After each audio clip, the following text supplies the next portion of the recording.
Bonjour, bienvenue sur Acteurs Publics TV à l'occasion de ces 6e rencontres des acteurs publics en direct du Conseil économique, social et environnemental. J'ai le plaisir d'accueillir sur ce plateau Gérard Bapt, député de la Haute-Garonne et rapporteur du projet de loi de financement de la sécurité sociale, Jean-Luc Arousseau, qui est président de la Haute Autorité de Santé, et Serge Castillon, qui est associé chez Mazars et qui est spécialiste du système de santé, des questions de santé.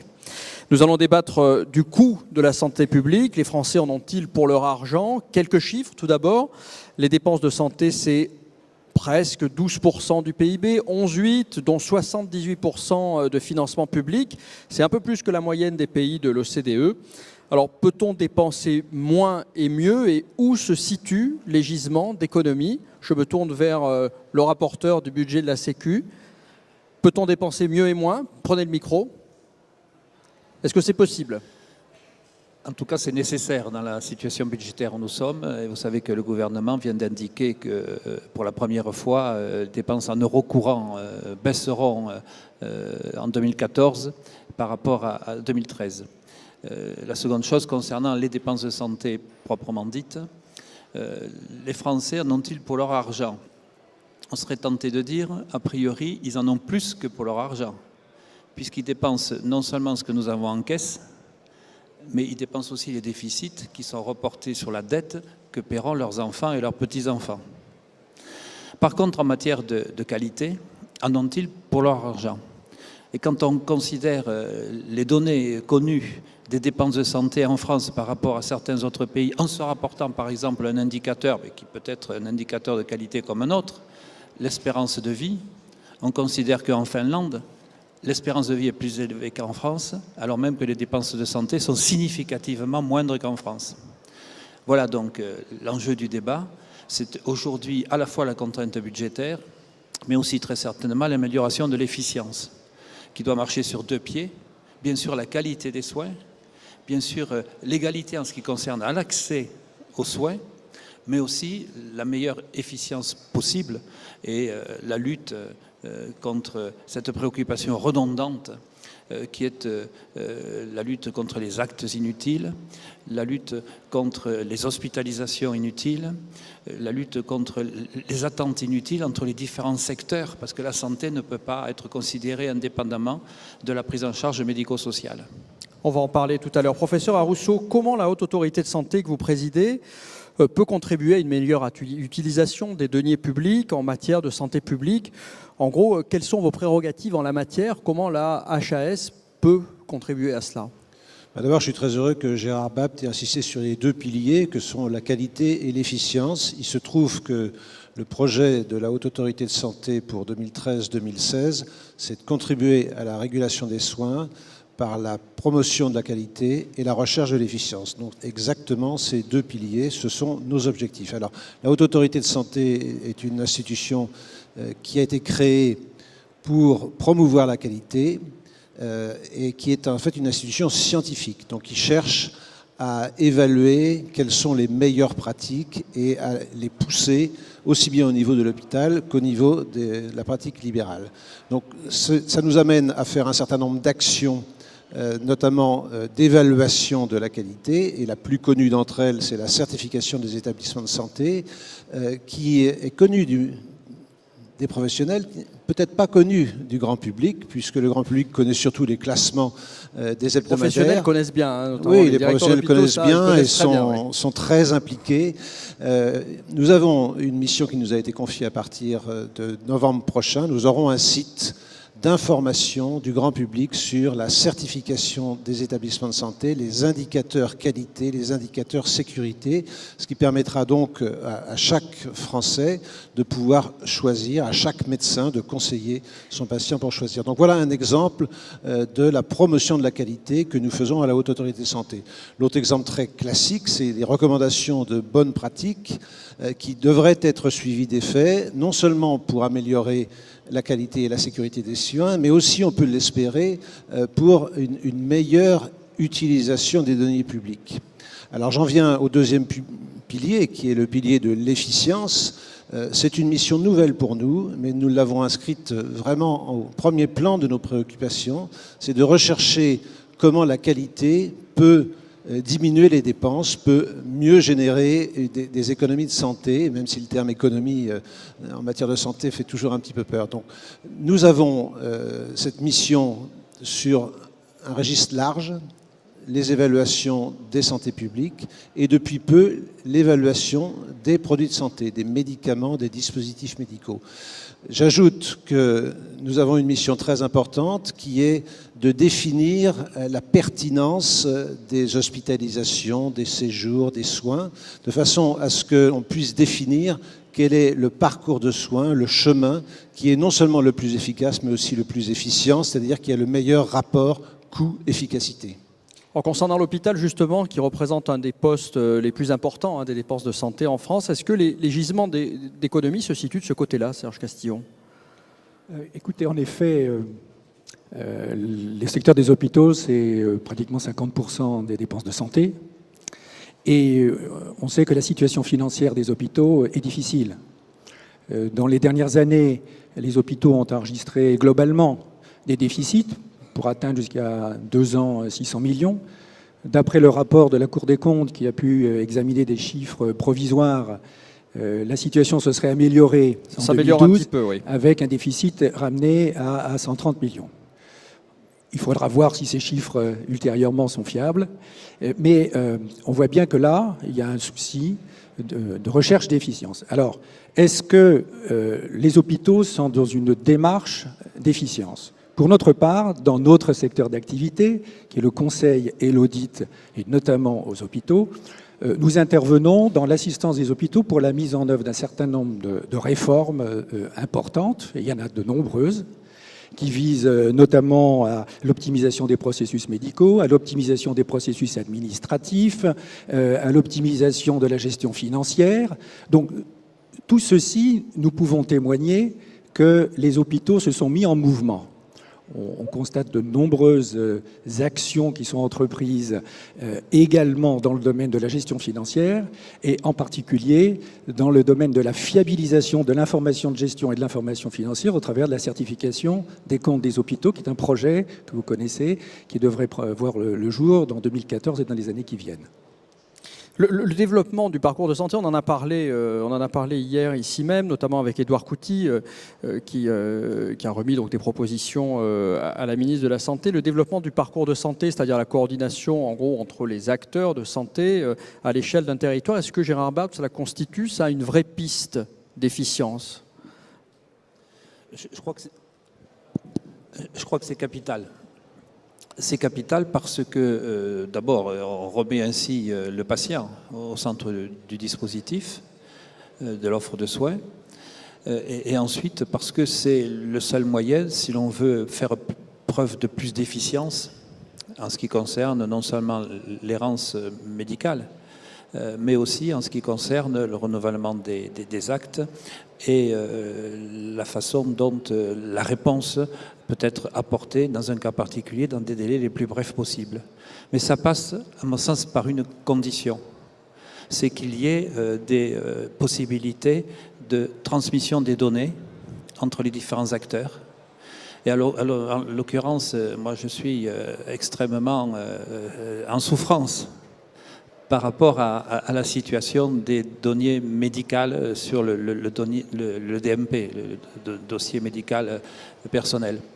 Je crois que depuis 5-6 ans, il y a eu une erreur profonde en ce qui concerne la façon dont a été apporté ce problème, et que je vois mal comment on pourra organiser mieux le parcours de santé sans avoir un outil d'information numérisé qui permettent de transmettre dans des conditions de sécurité. C'est DMP, mais c'est aussi les messageries sécurisées, tous les systèmes d'information qui participent à un partage des données. Le DMP, ça recouvre 2 entités que moi je pense différentes et qu'on a voulu intégrer. C'est le volet médical de synthèse, ce que s'échange entre eux, par exemple par le système APICRYPT, les médecins libéraux, et puis le DPI, le dossier hospitalier. Et ce n'est pas le même usage, ce n'est pas le même accès.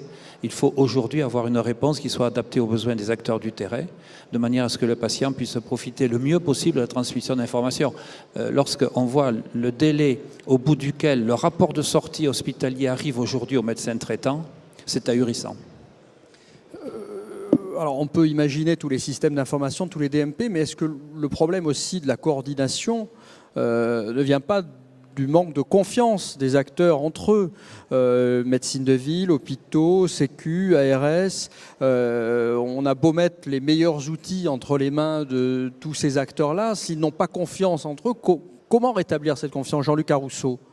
C'est un point central, ça, quand même. Je ne suis pas certain que ce soit un problème de confiance d'une catégorie professionnelle par rapport à une autre. C'est plutôt un problème d'organisation historique de la prise en charge des patients en France, avec d'une part un secteur public, d'autre part un secteur hospitalier, mais surtout pour ce qui concerne le secteur privé, j'ai dit public et hospitalier, donc c'est public et privé, et pour le secteur privé, le paiement à l'acte qui évidemment favorise les actions individuelles plutôt que des actions collectives. Par ailleurs, on n'a pas actuellement des métiers de coordination qui seraient susceptibles de faire le lien entre l'hôpital, la ville... C'est un vrai souci, ça, on l'évoquait justement avec Édouard Couty hier, c'est un vrai souci, il manque un coordinateur. Je pense qu'il faut, alors, soit ces personnes existent déjà, il faut leur donner les moyens de travailler, soit il faut créer un nouveau métier de coordination. On est très en retard en France par rapport à d'autres pays sur cet aspect de la coordination. Donc, nous, à la Haute Autorité de Santé, nous souhaitons aider à la constitution du parcours de soins ou du parcours de santé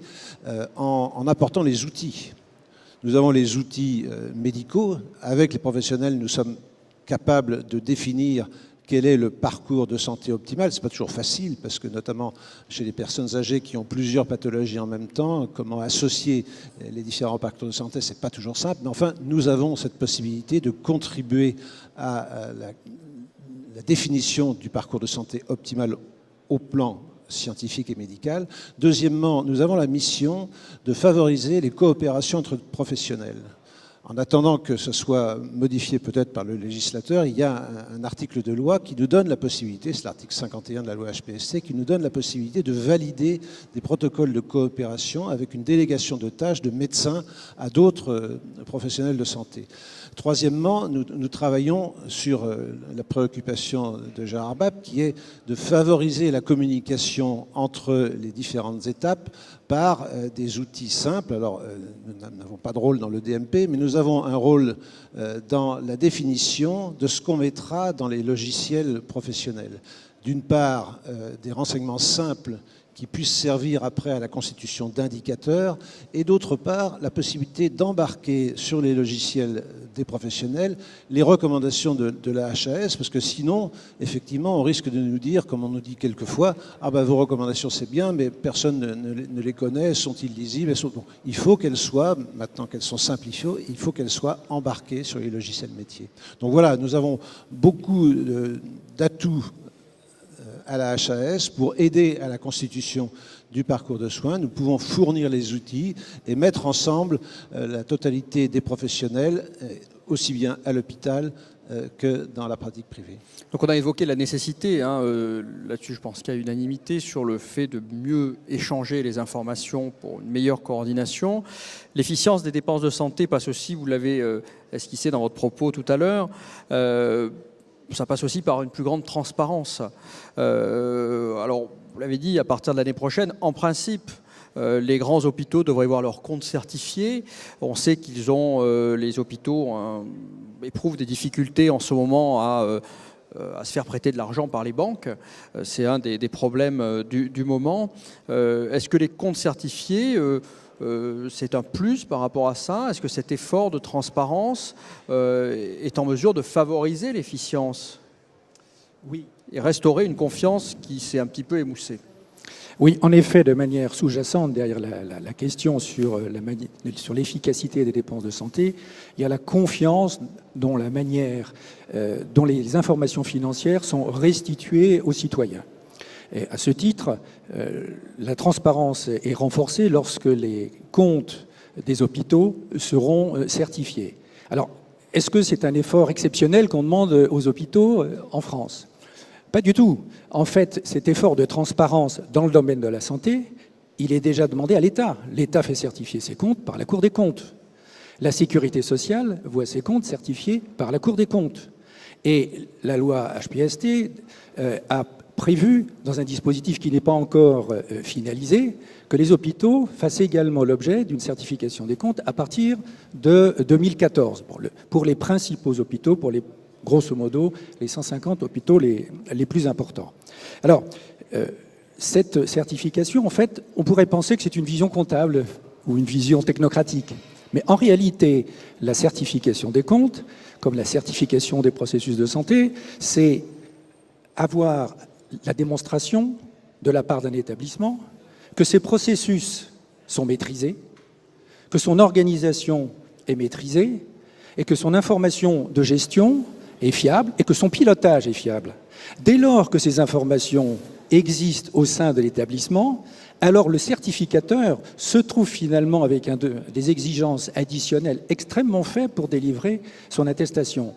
Donc les processus fiables, on comprend bien que pour pouvoir dire que l'information délivrée par les hôpitaux en matière financière est fiable, ça veut dire que les recettes sont fiables. Donc ça veut dire, est-ce que le processus de tarification, est-ce que le processus de la T2A, par exemple, est fiable? L'intérêt n'est pas, en ayant fait cette démonstration pour le certificateur, d'obtenir la certification. L'intérêt, c'est d'avoir fiabilisé ces processus et d'avoir optimisé ces recettes. Par ce biais, on voit que la certification est un moyen d'améliorer l'efficience des hôpitaux. On pourrait citer d'autres exemples. La confiance donnée par le certificat du commissaire aux comptes, c'est aussi une manière de rassurer les banquiers. Vous l'avez expliqué vous-même, l'endettement des hôpitaux a crû de manière très, très sensible. Il était de 9 milliards en 2003, il est passé à 29 milliards fin 2012. Et donc, il y a un resserrement de l'accès aux ressources financières. Il est clair que dans les années qui viennent, les établissements qui auront leur compte certifié, qui pourront donner l'assurance sur la fiabilité de leur information de gestion et de leur information financière, sera de nature à faciliter l'accès au crédit à des coûts plus faibles. Alors, pour faire écho au titre de ce débat qui touche à sa fin, on avait publié dans Acteurs Publics au mois de mai un sondage IFOP sur la perception, le jugement des Français sur l'efficacité des politiques de santé. Et il apparaissait que 35% seulement jugeaient la dépense efficace. C'est quand même très peu, 35%. Donc, je me tourne vers vous, Gérard Bapt. Comment vous interprétez ce mauvais jugement finalement sur l'efficacité parce que les Français sont quand même conscients de payer beaucoup pour la santé, ils sont demandeurs, ça fait partie des priorités avec l'emploi, sans doute en ce moment.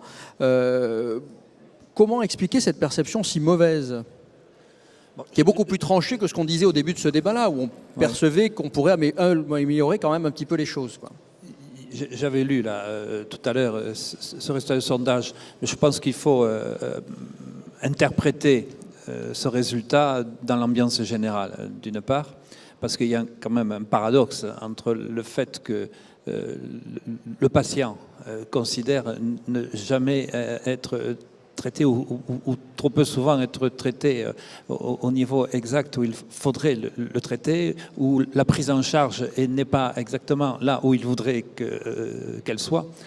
Donc cette appréciation selon un sondage me semble quand même sujette à beaucoup de discussions. Ceci dit, il reste un problème majeur. Alors qui est dans les hôpitaux, bien entendu, celui de l'efficience, c'est toujours là. Mais je crois qu'il y a quand même progressivement une amélioration de l'efficience de la gestion elle-même, la création des gestionnaires de lits par exemple. Visant à améliorer la qualité, mais aussi la trajectoire de parcours et donc le raccourcissement du séjour hospitalier pour le passage dans d'autres secteurs de prise en charge.